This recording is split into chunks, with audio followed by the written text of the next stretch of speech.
Welcome to my channel. As a political analyst, I want to say something very important today.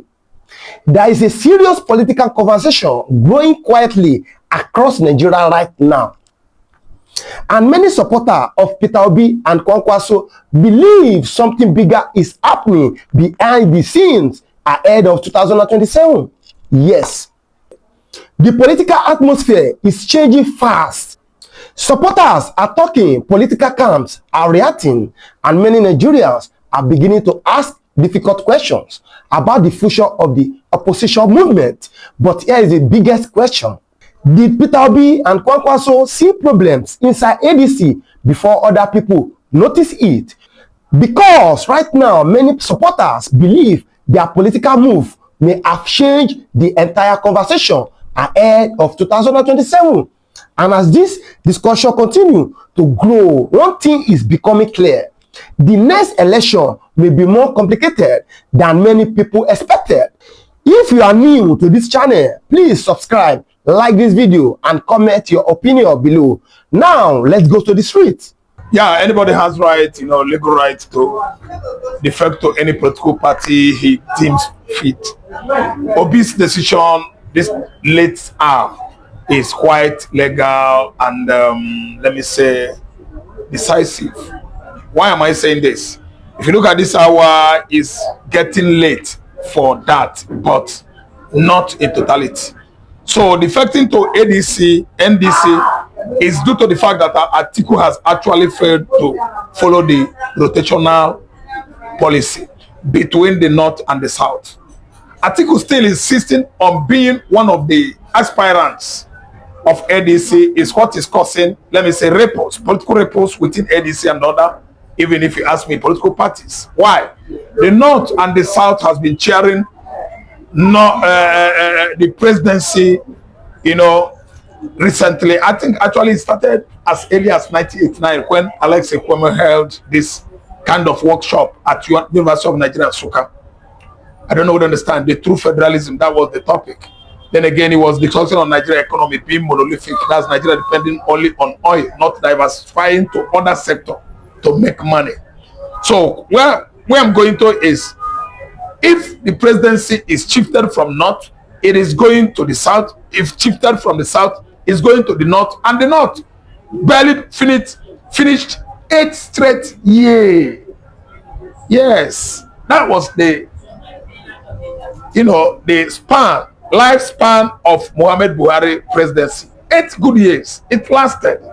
And again, Buhari is from Fulani extraction, and the article that is making this kind of, let me say, causing this kind of political repose in Nigerian political landscape is from Fulani extraction. Does it mean that the Fulanis are meant to be what? Presidents in Nigeria, that is born to rule, whether competent or not competent, whether educated or illiterate, whether informed or uninformed, the Fulani man. I think we have gone a long way to actually make it known to all and sundry in Nigeria that everybody in Nigeria has to abide by the rule of rotational presidents. Of course, it's originated from Alex Ekweme. And if you look at what happened in 1993, Olufalaye Obasanjo, presidency, it was used to compensate the Yorubas, and they did it well. After Obasanjo from South, who else? A Northerner from Katsina, in the person of Umaru Yar'Adua. And after Umaru Yar'Adua, it was a Southerner that they used to at least complete Yar'Adua's tenure. That's why Goodluck Ebele Jonathan was there. And after Ebele Jonathan, who else again? A Northerner. That's Buhari. So why is Atiku, dying for Nigerian presidency again, when it is not the turn of the North? Let me tell you, Atiku is inviting political umpires, but because we are all matured in Nigeria, we don't or are not seeing it that way. What we are seeing right now is Atiku is just a man that has fallen into the river, gasping for breath.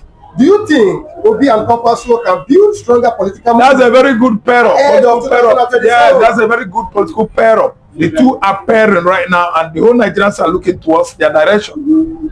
Kwankwaso is a Kon Hausa man from Kano State.